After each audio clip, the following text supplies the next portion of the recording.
ধন্যবাদ করিমুল্লাহ মার্কেটের পক্ষ থেকে ধন্যবাদ, বন্দর বাজারের পক্ষ থেকে ধন্যবাদ।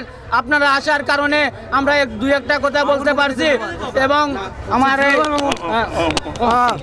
খুব সুন্দর পরিবেশে ইলেকশন হয়েছে, ভোট চলতেছে, এলে কোনো কিছু হয় না, অনাকাঙ্ক্ষিতভাবে কোনো কিছু হয় নাই। আমরা আশা রাখি সুন্দরভাবে ইলেকশন হয়েছে। আমরা পাবেল ভাই আশা রাখি পাবেল ভাইয়ের প্যানেল জয় হবে এই আশা ব্যক্ত করে আমি বক্তব্য শেষ করলাম। মা মিডিয়াকে ধন্যবাদ। ধন্যবাদ মা ভিডিও প্রচার সম্পাদককে। আমরা করিমুল্লাহ নির্বাচনে নতুন মুখ দেখতে চাই এবং অতি সুন্দর, খুবই সুন্দর ভোট যাচ্ছে। সকাল থেকে আমরা সবাই এখানে ছিলাম।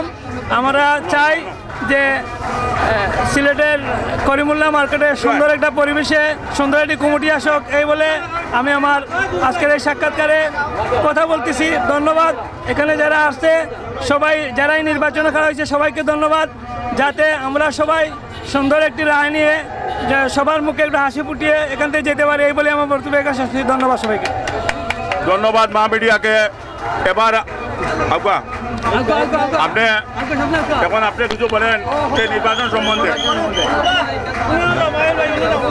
আমাদের ঐতিহ্যবাহী করিমুল্লাহ মার্কেটে অনেক ব্যবসায়ী, আমরা অনেক পুরানো ব্যবসায়ী। এটা আমাদের গর্বের বিষয় যে সিলেট একটা নির্বাচন ঐতিহ্যবাহী করিমুল্লাহর হয় এবং আনন্দের, আমেজের এবং শান্তিপূর্ণভাবে অনুষ্ঠানটা হয়ে থাকে সবসময়ই। আমরা সুষ্ঠুভাবে সুন্দরভাবে আমরা ভোট দিতে পারি। আমাদের সভাপতিগুলো সবই আন্তরিক, সবাই ভালো এবং সুন্দর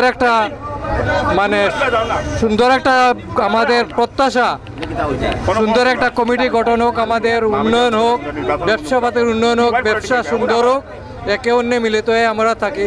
ধন্যবাদ।